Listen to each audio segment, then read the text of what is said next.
A child is humiliated, made small, dismissed. They become a narcissist, not because they are evil, because the wound never healed.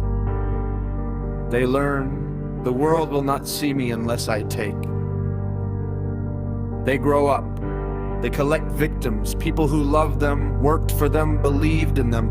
One by one, the victims are discarded, humiliated again, made small again, dismissed again.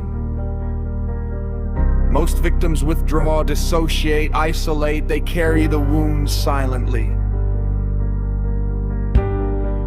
But some victims band together, they share their stories, they name the narcissist as the enemy. They form a collective. There is a real problem now. The abuser. The collective fights. The collective wins. The narcissist falls. The problem is over. The collective does not disband. Why? Because the victims have become the thing they hated, not the leader.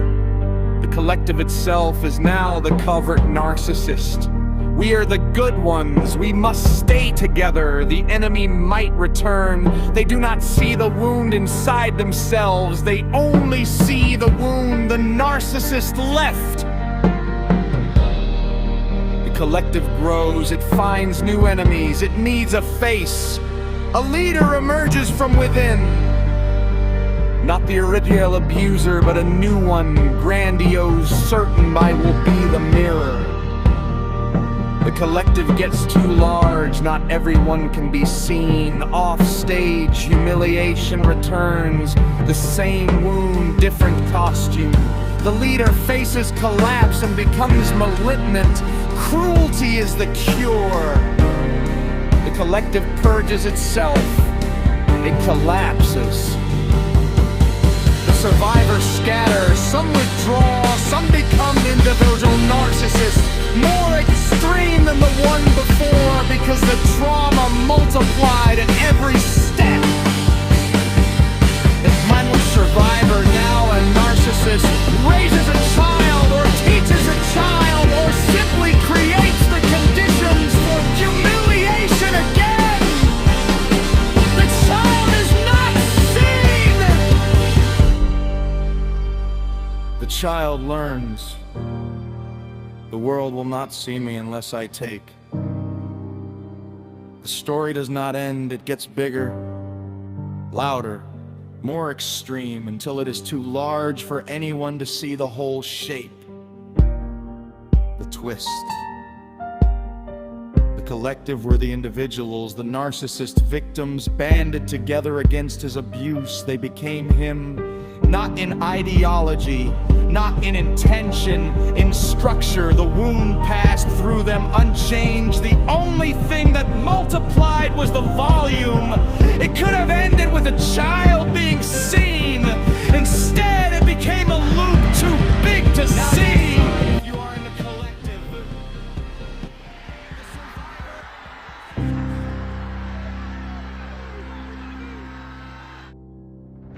you want proof. Not theory. Not hope, proof that the trauma cycle you just heard is real. Here it is. 6 moments. 1 shape. Stage 1. The covert collective. Germany, 1919. The Freikorps paramilitaries formed to fight communists. The communists were contained. The Freikorps refused to disband. Why? Because the men had no identity outside war. Peacetime felt like humiliation. They called themselves martyrs. Without us, Germany falls. They found new enemies, socialists, Jews, Democrats.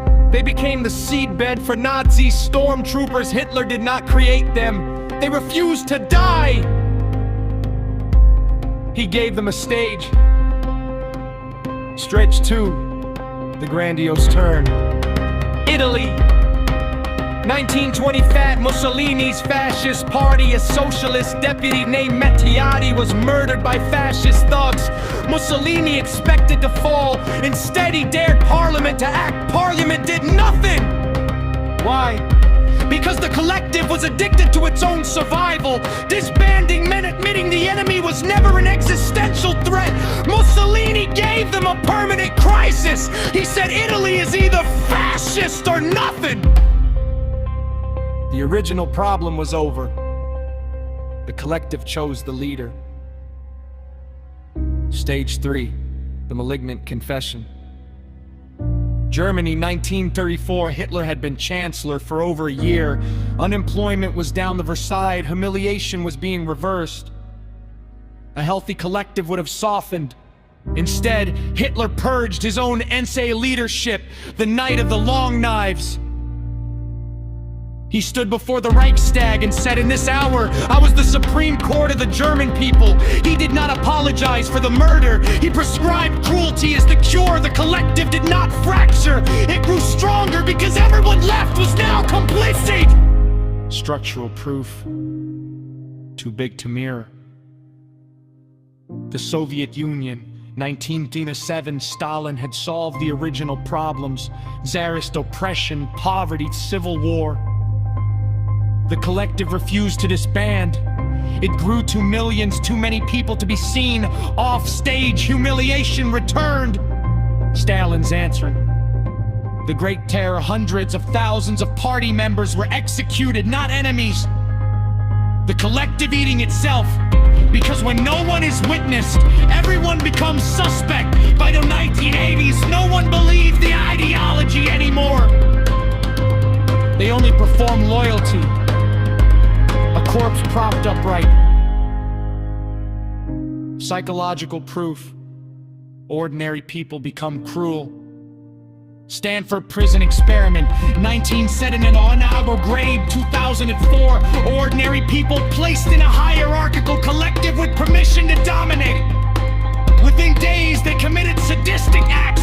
When asked why, I wanted to show strength so I wouldn't look weak. The driver was humiliation. Guards who felt small became grandiose. When the experiments ended, the collective did not disband cleanly. Some defended their actions. You don't understand! We were keeping order. Covert justification. I am necessary. Grandiose demand. I am the leader. Malignant confession. Cruelty works. Final proof. Fighting feeds the fire. The war on terror. 2001, 2021, a real wound, a real enemy. The collective fought, then it refused to disband. The enemy expanded to Iraq, then to terrorism as an abstraction, then to anyone who questioned the collective. Fighting did not end the cycle. Fighting fed it. The Patriot Act, torture memos, endless war. The enemy was never defeated because the collective needed the enemy to survive. The collective collapsed under its own weight. 2 decades, trillions of dollars, hundreds of closings dead. The trauma did not heal. The fallen flag became a rallying point. January 6, 2021 was not a break from the cycle. It was the bastard orphan of a collective that refused to die. The cycle is real. It has happened before. It is happening now. You do not need history to see the cycle, you only need to look around. Start with the pandemic, the crisis was real, hospitals overflowed. People died, mutual aid networks formed to help. Then the crisis passed, vaccines arrived, systems stabilized. But many of those collectives refused to disband. They stayed together, ostensibly to prepare for the next disaster. Now they spend more time fighting each other than any external enemy. We are the only ones who remember. They say the original wound was real. The refusal to heal has become the problem. That refusal finds its voice in a leader. Look at American politics, left and right, it does not matter. The enemy is always existential, always imminent, never defeated. Without the enemy, the collective would have no reason to exist. so the enemy lives forever. This is the most important election of our lifetime. For the 4th cycle in a row, the grandiose narcissist does not create the crisis. They simply promise that it will never end and that only they can lead you through it.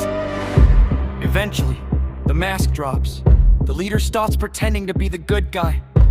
Look at Putin bombing hospitals and calling weakness the real crime. Look at online radicals on any side saying yes, punch them, yes, deport them, yes, hurt them, good! The malignant narcissist does not apologize for cruelty. They prescribe it. You were too soft, that is why you lost. I will be cruel for you. And the exhausted collective, tired of losing, says yes. Now scale this up. Social media is the largest collective in human history. Billions of people performing for mirrors that never look back long enough. No one is truly seen. Everyone is off stage. Humiliation is the default setting. What does a collective do when it is too big to mirror? It purges. Cancel culture, deplatforming, digital witch hunts. The Soviet Union shot hundreds of thousands to shrink the collective Twitter blocks accounts. Same mechanism, different century. And the individuals inside this machine, ordinary people, teachers, nurses, retired grandparents, they sit in comment sections typing things they would never say to a human face. Kill them all! They deserve it. Ask them why and they will tell you, because I am tired of being nice and losing! That is the Stanford prison experiment in your pocket. Humiliation plus a screen, and ordinary people become cruel. Finally, watch what happens when people try to fight back. The anti-fascist who punches a fascist thinks they are stopping the cycle. But every punch gives the narcissist exactly what they need. An enemy, a stage, proof that the world revolves around their struggle. Fighting does not kill the fallen flag. It waters it January 6th was not a defeat for fascism. It was a martyr. The cycle is not history. It is your news feed, your group chat, the mirror you check every morning.